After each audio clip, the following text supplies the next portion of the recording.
చాలా వివరంగా మాట్లాడాలని అనుకున్నాను. కానీ హఠాత్ పరిణామం కొమ్మినేని శ్రీనివాస్ గారిని అరెస్ట్ చేయడంతో అది పక్కన పెట్టి ఈ అరెస్ట్ పట్ల మాట్లాడవలసిన అనివార్యమైన పరిస్థితిని ఈ ప్రభుత్వం తీసుకొచ్చింది. This is called diversion politics. ఉన్నటువంటి లైవ్లో ఉన్నటువంటి అంశాలను పక్కకు పెట్టి మొత్తం డైవర్ట్ చేసి దృష్టిని మరల్చేటటువంటి కార్యక్రమంలో ఇవాళ తెలుగుదేశం పార్టీ, తెలుగుదేశం ప్రభుత్వం ఉందని చెప్పడానికి ఇది ఒక తాజా ఉదాహరణ. టోటల్గా రాష్ట్రంలో సంవత్సరం పాటు పరిపాలన చేసినటువంటి ఈ ప్రభుత్వం అన్ని రంగాల్లో ఫెయిల్ అయిపోయింది. ఆ రంగాల గురించి మాట్లాడవలసినటువంటి పరిస్థితి వస్తుందనేటువంటి ఉద్దేశంతో లేని విషయాన్ని ఉన్నట్టుగా చేసి, ఆ విషయాన్ని పెద్దదిగా చేసి, అది ఒక ప్రజా ఉద్యమంలాగా తీర్చిదిద్దేటటువంటి కార్యక్రమంలో ఇవాళ నారా చంద్రబాబు నాయుడు గారు, వారి ప్రభుత్వం, వారి పార్టీ, వారికి ఉన్నటువంటి మీడియా ఛానళ్ళు పనిచేయటం చాలా దురదృష్టకరమని ఈ సందర్భంగా నేను చెప్పదలుచుకున్నాను. ఇవాళ ఉదయం కొమ్మినేని శ్రీనివాస్ గారిని, ఒక సీనియర్ జర్నలిస్ట్ని, సాక్షిలో లైవ్ షో కండక్ట్ చేస్తున్నటువంటి కొమ్మినేని శ్రీనివాస్ గారిని ఇంటికి వెళ్ళి అరెస్ట్ చేశారు. ఇది ఒక అక్రమమైనటువంటి అరెస్టు అనేది మేము చెప్పాం. నిశితంగా పరిశీలిస్తే అది అక్రమమైనటువంటి అరెస్టే అవుతుంది. కొమ్మినేని శ్రీనివాస్ గారి గురించి రెండు మాటలు ఇక్కడ నేను చెప్పాలి. Is a most senior journalist.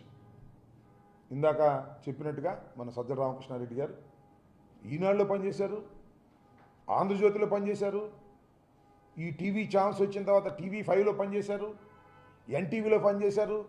ఎన్టీవీలో పనిచేసినప్పుడు కొమ్మినేని శ్రీనివాస్ గారు చంద్రబాబు నాయుడు గారికి వ్యతిరేకంగా మాట్లాడుతున్నారని, అంటే వ్యతిరేకం అంటే ఆయన చంద్రబాబు నాయుడు గారికి అనుకూలంగా మాట్లాడటం, ఆయన ప్రభుత్వంలో ఉన్నప్పుడు వాళ్ళు చేస్తున్నటువంటి తప్పుల్ని ఖండించేటటువంటి కార్యక్రమం చేస్తున్నాడనేటువంటి ఉద్దేశంతో ఎన్టీవీ మీద ఒత్తిడి తీసుకొచ్చి ఆయన లైవ్ షోని ఆపేశారు. ఆయన్ని దాని నుంచి తీసేస్తేనే మీ ఛానల్ని, ఎన్టీవీ ఛానల్ ఆంధ్రప్రదేశ్లో చూపిస్తాము అనేటువంటి పద్ధతుల్లో చంద్రబాబు నాయుడు గారు ప్రభుత్వం మొత్తం ఏకమై ఆ ఛానల్ మీద ఒత్తిడి తీసుకొస్తే గత్యంతరం లేని పరిస్థితుల్లో కొమ్మినేని శ్రీనివాస్ గారు ఆ ఛానల్ నుంచి బయటకు వచ్చారు. బయటకు వచ్చిన తర్వాత మళ్ళీ సాక్షిలో చేరి ఆయన లైవ్ షో కండక్ట్ చేస్తున్నారు. ఇవాళ కొత్తగా లైవ్ షో కండక్ట్ చేయట్లేదు. ఆయన TV5లో, ఎన్టీవీలో, సాక్షిలో లైవ్ షోలు కండక్ట్ చేస్తూ వచ్చినటువంటి వ్యక్తి. ఎక్కడ తప్పు చేయలేదు ఇంతవరకు నాకు తెలిసి. మాకు వ్యతిరేకంగా కూడా చాలా న్యూస్లు రాశారు. రాజశేఖర రెడ్డి గారు ముఖ్యమంత్రిగా ఉన్న సమయంలో ఆంధ్రజ్యోతిలో ఉండి అయినా మాట్లాడుతూ ఉండేవాళ్ళం. ఆయన ఆర్గ్యూ చేసేవాడు, నేను చేసింది కరెక్టు, ఉన్న వాస్తవాన్ని నేను చెప్పాను, దానికి మీకు బాధ కలిగితే మేమేం చేస్తామని చాలా సందర్భాల్లో అన్నాడని కూడా నాతోనే స్వయంగా రాజశేఖర రెడ్డి గారు ముఖ్యమంత్రిగా ఉన్నప్పుడు CLP ఆఫీస్ దగ్గర అనేక సందర్భాల్లో మేము మాట్లాడుకున్నాం.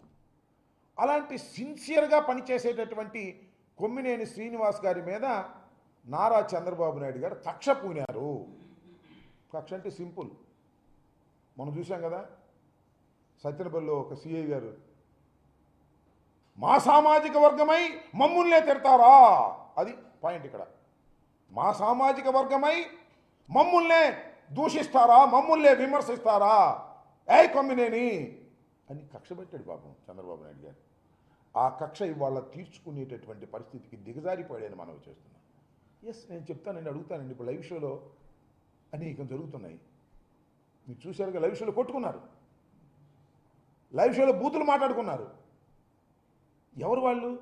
ఆ ఛానల్కి సంబంధించిన వారు కాదు, ఆ ఛానల్ ఇన్విటేషన్ మీద వచ్చిన వారు. వారు ఇష్టం వచ్చినటువంటి వారు అభిప్రాయం చెప్పారు, చెబుతారు కూడా. చెబితే ఆ ఛానల్ మీద అంటగట్టేస్తారా? ఇంతకుముందు అంటగట్టారా? నేను మనవి చేస్తున్నా, TV5, ABN వీళ్ళందరూ ఇవాళ మాట్లాడుతూ ఉన్నారు ఇష్టం వచ్చినట్టుగా. కొమ్మినేని శ్రీనివాస్ గురించి మాట్లాడుతూ ఉన్నాడు. తోటి జర్నలిస్టే, రేయ్ కొమ్మినేని ఏంది ఇది నాకు అర్థం కాలే. ఇవాళ ఒక ఆరోపణ చేశారు మీరు, ఇష్టం వచ్చినట్టుగా బూతు లైవ్లో మాట్లాడుతున్నారు. కుక్క బిస్కెట్లు వేస్తేనంట మాట్లాడుతున్నారంట. నువ్వే కుక్క బిస్కెట్లు తిని మాట్లాడుతున్నావు నువ్వు ఇవాళ ఆ ఏబిఎన్లో, ఆ టీవీ5లో?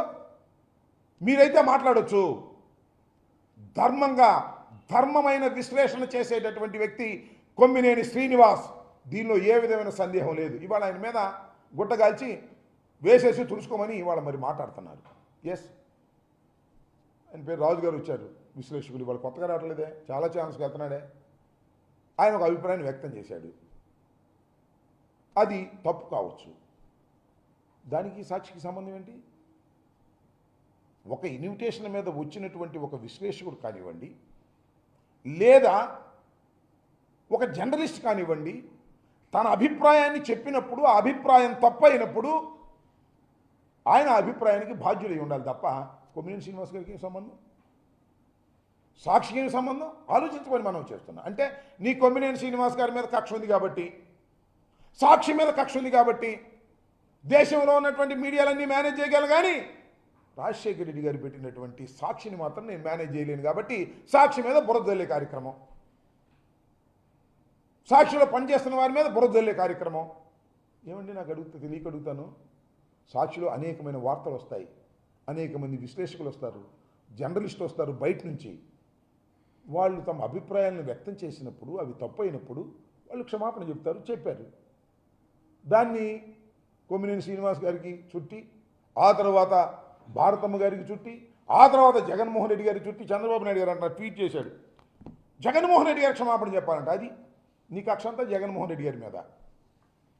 అమరావతి మీద ప్రేమ కాదు, అమరావతిని దోచుకునే కార్యక్రమం చేస్తున్నావు నువ్వు. దీన్ని అడ్డం పెట్టుకుని, షీల్డ్ అడ్డం పెట్టుకుని అమరావతిని ఏదో అన్నారు, అమరావతి మహిళలను అన్నారు, అమ్మల్ని అన్నారు, తమ్ముళ్ళని అన్నారు, చెల్లెళ్ళని అన్నారు, అక్కల్ని అన్నారు. బాగుంది ఎమోషన్. ఈ ఎమోషన్ తీసుకొచ్చి 4 రోజులు నడిపి సాక్షి మీద, జగన్మోహన్ రెడ్డి గారి మీద, వైఎస్ఆర్ కాంగ్రెస్ పార్టీ మీద బురద తల్లేటటువంటి కార్యక్రమాలు చేస్తున్నారు. ఇది చాలా దారుణమైనటువంటి అంశమని కూడా ఈ సందర్భంగా నేను మనవి చేస్తున్నాను. వాళ్ళందరూ చెప్తున్నారు. ఎవరు వీళ్ళందరూ? కొత్తగా పుట్టుకొచ్చిన వాళ్ళు ఏం కాదు.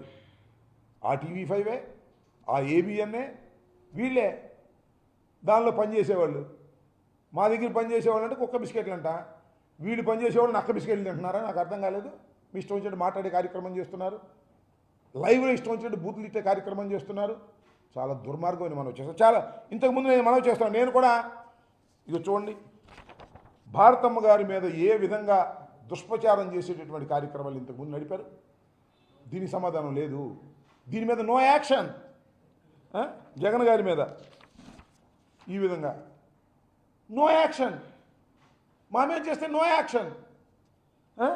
టీవీ5 అంటే ఈయనెవరు? చాలా ఇంతకుముందు కూడా నేను చాలా సందర్భాల్లో చెప్పాను. ఈ రకంగా